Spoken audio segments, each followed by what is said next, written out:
Je crois qu'on déguste pour l'instant le Émilien 90.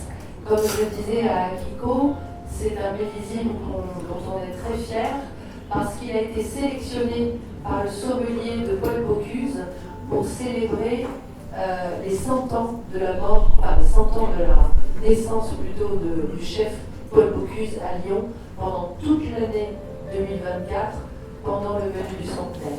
C'est aussi les deux millésimes qui sont servis à la table de Anne-Sophie Pic à Valence, Paseda dans le sud de la France, Yves Candeborde qui est connu pour être le pape de la bistronomie à Paris, le chef Guérard qui nous a quittés, qui est mort cette année, auprès de Génie. Beaucoup de vieux millésimes, le restaurant Trois Gros aussi, à Ouche. Voilà, ces gens-là aiment piocher dans notre œnothèque. L'œnothèque, voilà, c'est ça l'œnothèque. Là, c'est le garage des vieux millésimes. Ce qu'il faut savoir, c'est que nous gardons depuis plus de 100 ans des vins, des vieux millésimes au Château de Lyon. Nous avons encore des 1917, par exemple. Et tous les 10 ans, 15 ans, ça dépend, nous prenons ces bouteilles anciennes, nous examinons. Alors là, elles sont étiquetées, c'est un petit peu pour le chaud, mais sinon, les bouteilles sont au tir de boucher, tu sais, sans étiquette, sans rien. Et on voit le liège. Et tous les 10-15 ans, nous changeons les bouchons de liège, nous refaisons les niveaux avec une bouteille, bien sûr, de l'année. Et pour garantir à tous nos clients de vieux millésimes que les vieilles années donnent des vins irréprochables. D'ailleurs, en 2017, pour célébrer 100 ans de vin à Le Puy, nous avons organisé 3 grands événements avec Éric Fréchon à Paris, avec Christian Constant à Hong Kong et avec Yves Candeborde à New York. Et il y avait 47 vieux millésimes, dont, j'ai oublié d'en parler tout à l'heure, le fameux 2003, Émilien des Côtes de Dieu. Il y avait des 1917, donc des 21, des 26, des 28, des 1944, faits par des femmes, parce que les hommes étaient à la guerre. Et à chaque fois, tout le monde, il y avait beaucoup de Master of Wine à cet événement, des MOF, meilleurs ouvriers de France, des grands dégustateurs, on va dire, des journalistes, bien sûr. Et ce qui a frappé tout le monde, c'est toujours l'acidité, toujours la trame acide qui est la garantie d'un vin qui vieillit bien, qui traverse les années. C'est la colonne vertébrale. Donc à toutes les mauvaises langues qui voudront dire que les vins en bio et en biodynamie ne vieillissent pas bien ou ne voyagent pas bien, ils sont ici, sur des vieux millésimes, au Japon, bien loin de chez nous, et j'espère qu'ils vous conviennent. Même si Blaise Albert, hélas, n'est pas à déguster aujourd'hui, parce qu'aujourd'hui j'ai une bouteille et c'est un cadeau pour M. Casaoka, je voulais quand même vous parler de l'histoire de Blaise Albert, sans qu'on puisse, hélas, il faut en rêver, quoi. Jean-Pierre a voulu cette cuvée pour fêter les 400 ans du château, puisqu'elle a vu le jour en 2010, 1610, 2010, 400 ans. Et il a eu l'idée de cette bouteille de 1 litre, soufflée, tout est fait par des artisans français. La bouteille est soufflée par un verrier. Le bouchon a été ciselé, sculpté par une artiste qui grave comme ça le verre. Et à l'intérieur, il y a une sélection de 10 millésimes, on ne sait pas lesquels. C'est mystérieux, c'est Jean-Pierre, Adrien et Pascal qui font cet assemblage sur plusieurs millésimes, potentiellement jusqu'au 2018, donc de 2008 à 2018.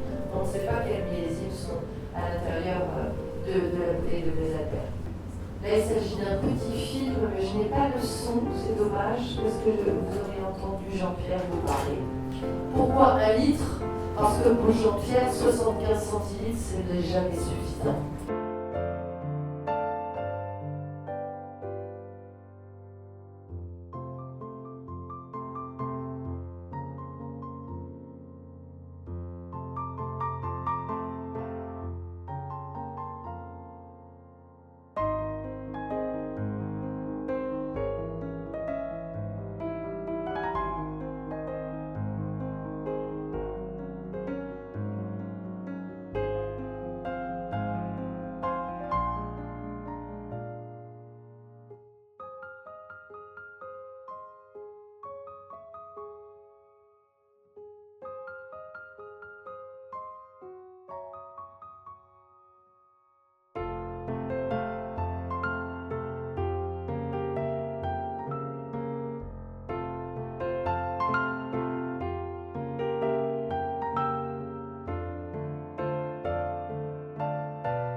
aujourd'hui avec la voix de Jean-Pierre.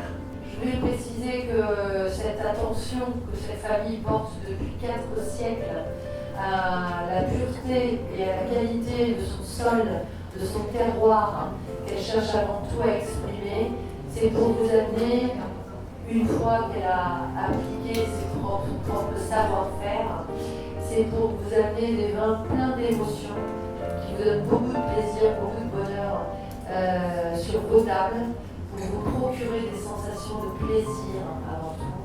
Et je crois que dans ce monde de fou, on a vraiment besoin, d'émotions dans le verre, on a besoin de rester connecté à ses amis, à sa famille, dans les restaurants, dans l'intimité des familles, autour de choses qui nous réconfortent, et le vin en fait partie. Je ne vais peut-être pas insister sur ce point, j'y pense maintenant, parce qu'on a vu beaucoup de food, on a vu des barriques. À aucun moment, je voulais rajouter ça, en plus de l'infusion, en plus de la pureté des sols, à aucun moment nous n'utilisons du bois neuf.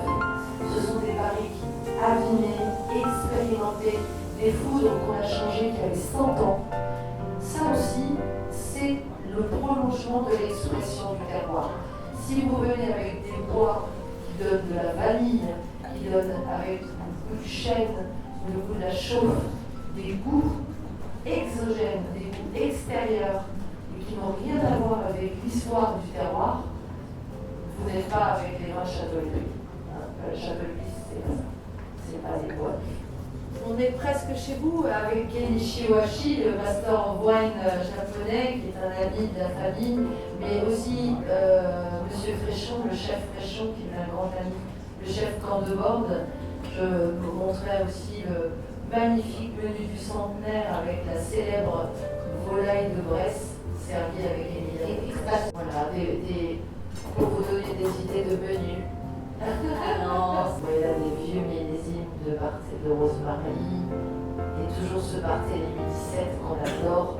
Dès qu'on a un dîner, et j'ai des meilleurs qui présentent. Voilà, on est présent dans tout le monde, on est au Japon grâce à vous, et on vous remercie encore d'être nos ambassadeurs.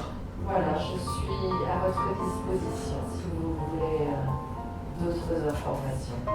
本日はありがとうございました。